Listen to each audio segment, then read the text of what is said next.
What's up everybody, it's your boy Cotton, and I'm so happy to be bringing y'all a brand new video. Lighting is one of the most important parts of video production, so in this video I'm going to be having my super talented friend Kyle White take over my YouTube channel so he can explain some lighting tips and tricks that I believe every upcoming director should know. So if you enjoy this video, please be sure to head on over to Kyle White's YouTube channel and smash that subscribe button for me. There's going to be a link to his channel in the description. Also, if you're new to my channel and you like the content, be sure to smash that subscribe button, give this video a thumbs up, drop me a comment, share the video with all your friends, and I'll see you guys next time. What's up guys, and welcome to my very first YouTube video. My first YouTube video where I'm actually in front of the camera and not behind it. It's a slightly different experience and I'm myself, but hey, let's do it.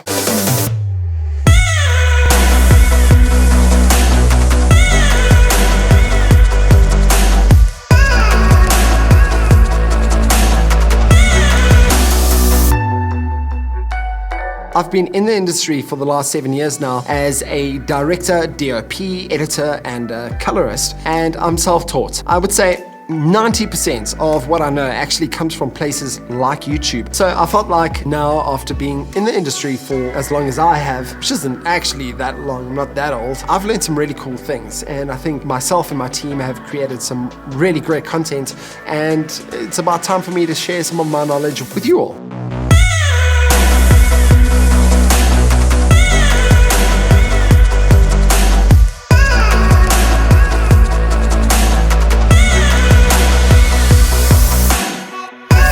So in this tutorial, I'm going to break down 2 lighting setups from 2 separate music videos that I myself have shot.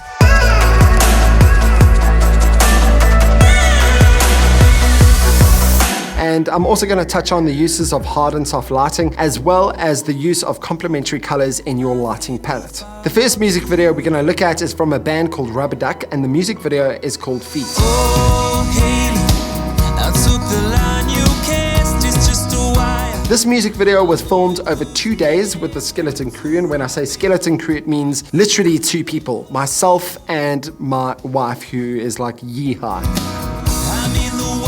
So before you even start a project, you need to know where you want to go with it in terms of the visuals, in terms of the look and feel, before we even start with a project. What sort of look are you going for? Are you going for a bright, high-key image, or are you going for a more moody and dramatic image? Be it a music video, a corporate, a commercial, it doesn't matter. If you don't know where you're going with the project before you even start filming, you're going to end up with a lot of problems. So for this specific music video, I was going for a very natural filmic feel to my visuals. So for the exterior scenes, I only wanted to use natural light with no help from any artificial lighting or even the bouncing of light. And I did this by filming at the later parts of the day when the sun is at its lowest point in the sky, because when you do that, it's not as harsh as, say, filming at midday.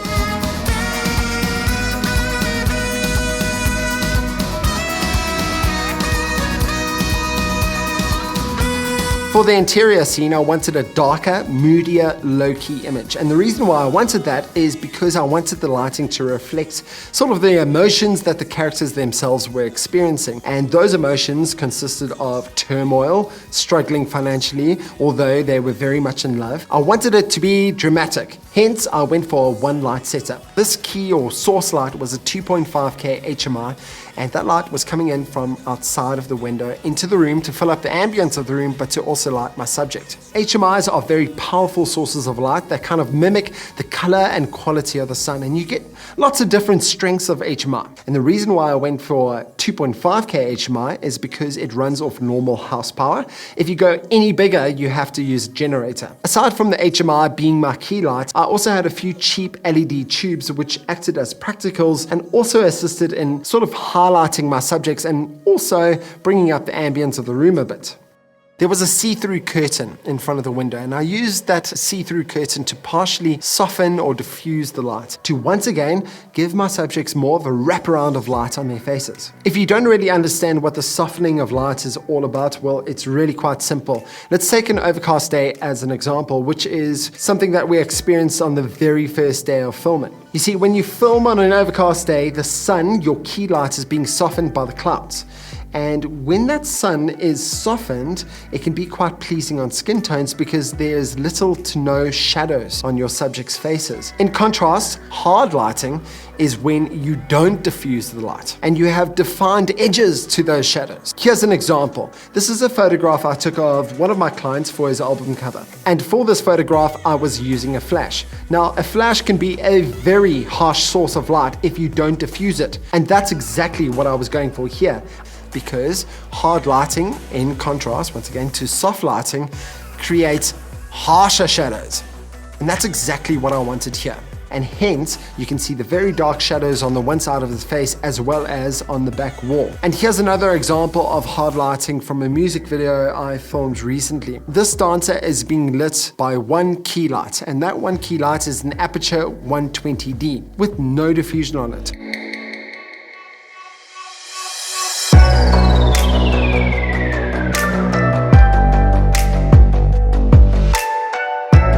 I really enjoy one light setups, whether it's a planned one light setup or you simply just don't have the budget and you can only afford to have one light on set. It's just a great way to practice your lighting game. Whether it's diffused and soft or not diffused and hard, how are you going to light your subject? How are you going to light your environment with only one light?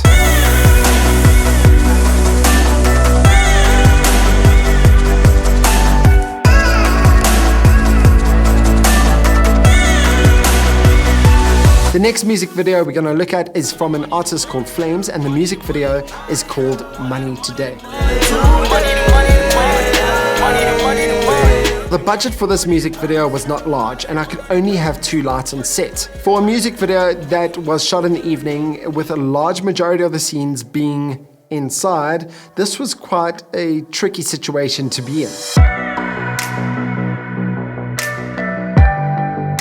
In this specific scene of the music video, I'm using both of the lights, one as a key light and the other as a backlight. The key light was an Aperture Lightstorm LED panel, which I set to tungsten because I wanted a warm source of light on my subject. I also softened that light by using a see-through gel. And as I said before, softening the light can be very flattering on your subject's face. In this shot, I was kind of roaming with the camera between the artist Flames and the extras on set. Whenever I felt like the extras were doing sort of something interesting in my peripheral, I would just whip the camera from the artist over to the extras. And because we only had one light, I needed that light to be able to move wherever the camera was directing itself. So what I had my assistant do is take the key light or LED panel and place it on a light stand. And then once he did that, he just held it overhead, and whenever I panned the camera, he would just swivel with the light. And it made for some really interesting visuals. My second light or backlight is an Aperture 120D with a blue gel in it. Now, I placed the blue gel in it not only because it looks cool, but I also wanted to create a color contrast between the warm tungsten light on my subjects and the blue lit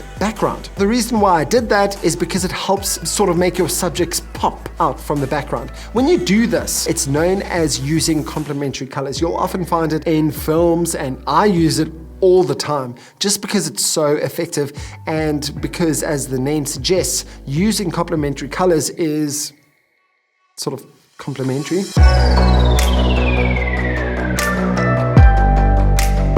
So that brings me to the end of my first video. Hopefully you learned something. I promise you on future episodes, when I do sort of music video lighting breakdowns, I will have behind the scenes footage for you. And hopefully, because it's my first tutorial video, you'll give me a pass on that and you won't be too harsh. If you did enjoy the video though, please like it, share it, subscribe. Yeah, it's been fun. If you want to get into touch with me on other social media platforms, be sure to click on the description of this video. All that information is down there. And until next time, cheers.